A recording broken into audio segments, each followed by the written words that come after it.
Alors, vos premières impressions, comment vous avez vécu ça? Comme une vraie expérience, là, ça fait battre le cœur. Ça secoue, hein? Ah ouais.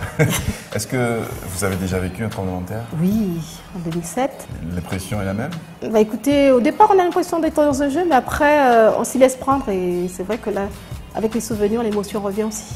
Surtout avec les images? Surtout. D'accord. Comment vous pensez que les élèves vont réagir face à ça? Mais ce que je crains, justement, ce sont ceux qui ont gardé une image très négative et je ne sais pas encore comment ils vont réagir. En tout cas, je ne vais pas les forcer. Merci beaucoup. Voilà, merci. Jean-Marie, le risque sismique n'est pas le seul auquel la Guadeloupe est exposée. Pourquoi mettre l'accent sur la prévention des tremblements de terre? On est dans une zone à forte sismicité, donc c'est pour ça qu'on insiste un peu plus, même qu'on insiste beaucoup sur le risque sismique. D'accord. Alors quels sont les principes généraux de cette prévention? On a deux axes importants, donc la préparation d'une éventuelle gestion de crise, et le deuxième axe, c'est éduquer les enfants. On est en train de créer cette culture du risque. Concrètement, ça s'organise comment? Alors le rectorat, pas que le rectorat, le ministère a mis en place le plan particulier de mise en sûreté. Alors concrètement, la communauté scolaire doit s'organiser et donc envisager ce type de risque. Et on l'envisage dès le mois de septembre, c'est-à-dire que la préparation se fait dès que la rentrée a été faite, on sait le nombre d'élèves, le nombre de classes, on commence à préparer son plan particulier de mise en sûreté. Qui organise tout ça? Tous les adultes sont concernés. C'est-à-dire que la question qu'on se pose, qui sera là le jour du tremblement de terre? Mais en général, le jour J, s'ils sont en milieu scolaire, c'est plutôt le prof qui sera là. Est-ce qu'il y a une formation spécifique pour ces profs justement? Alors, c'est l'enseignant avec sa classe qui va avoir les premiers comportements à adopter, en tout cas les bons, en tout cas ce qu'on leur explique. Donc on fait de la formation et tout ça est prévu aussi dans le cadre du plan particulier de mise en sûreté.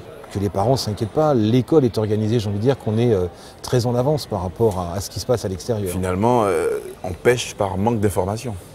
Je pense, et pourtant l'information est là, puisque les chefs d'établissement en parlent, les directeurs d'école aussi, dans le cadre du conseil d'école. Donc les parents ont l'information, mais souvent peut-être qu'on la perd de vue. C'est là où la culture du risque est importante, c'est-à-dire qu'on ne fait plus attention, on n'écoute pas ce que les autres vous disent, puis le jour où ça arrive, on n'a pas entendu la phrase que à l'école ça se passerait plutôt bien. À quelle fréquence sont organisées les simulations?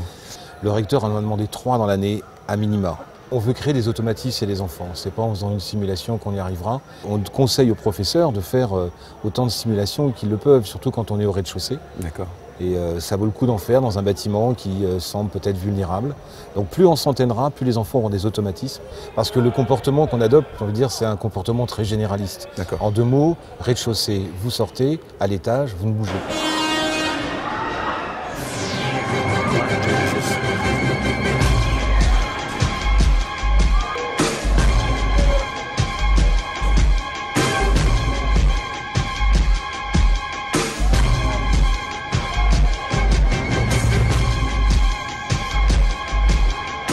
Anzala, Bertogal. Si on s'entraîne bien, on a vu des classes au rez-de-chaussée, même de petites classes, de l'ordre du CE2, en l'espace de 4 à 5 secondes, l'ensemble de la classe sort, au moment où on donne le top départ. On s'est aperçu en Guadeloupe qu'on avait 3 types de séismes importants, en tout cas des caractéristiques particulières, ceux comme les Saintes, c'est-à-dire très brefs, très courts. On n'a pas le temps quelque part de simuler ce type de séisme. On a celui de Martinique, où ils sont très longs. À la limite, c'est pas celui-là qui va nous poser le plus de problèmes. Mais on a aussi commencé à anticiper sur celui de 1843, le fameux séisme qui avait détruit Pointe-à-Pitre. Et ce type de séisme, en les regardant, vous avez des ondes qui arrivent différentes, et les premières nous permettraient de nous déplacer.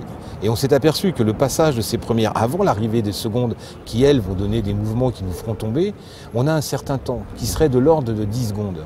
Voilà, donc c'est le temps qui est imparti pour évacuer. C'est ce qu'on donne dans une simulation. On simule le 1843 et on se dit voilà, vous avez 10 secondes pour réagir. Merci beaucoup Jean-Marie. Merci à vous Fabrice.